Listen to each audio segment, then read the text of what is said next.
All right, so Pfizer is at $37.68 with a market cap of 209 billion. So we are dropping quite a bit.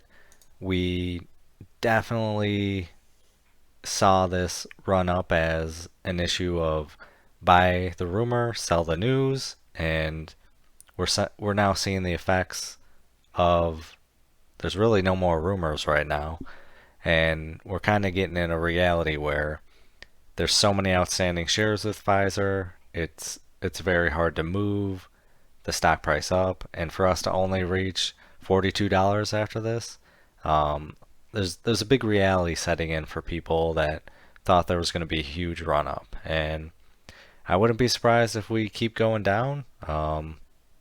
Maybe something might pop up that will give us a nice boost up, but I think we're in the right zone. The 33 to $40 range is where I always classify Pfizer at. I know I bought in, I think, at around 37 about a year ago, and it sucks that we didn't have a massive run up like everyone expected, but you have to look at the outstanding shares, so it's harder to move a company like Pfizer.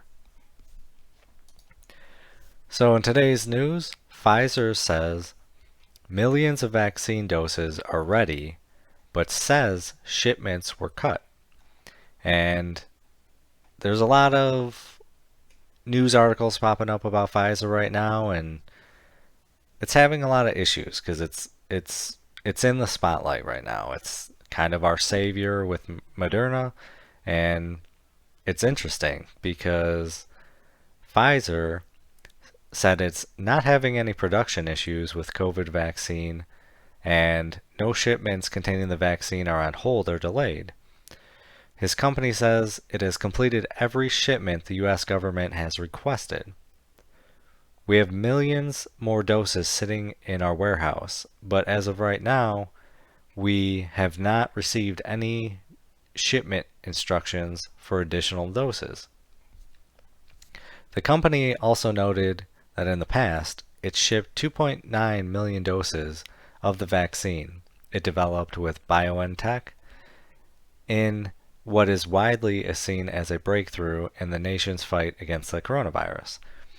So I'll probably do another video on this, but it's interesting. I'm wondering if they're saying that they filled all the requests already. So does that mean we just haven't got any more requests? Like the government hasn't put any more requests in because they have to purchase more, or what? I'm curious on that. So, just uh, just a I guess a good sign. It's bad and good depending on how you look at it, but we might be able to make some more money with Pfizer. It's going to be interesting how much they really earn from the coronavirus vaccine, but they've got quite a bit sitting in some warehouses, and it looks like some orders just need to be requested. So we could see maybe some pops in the future in the stock price. So stay on top of it, do your own research, have some fun, make some money. Video is not financial advice. Any statements made are my views and is for entertainment purposes only and should not be taken as financial advice. Do your own research before making any financial investments.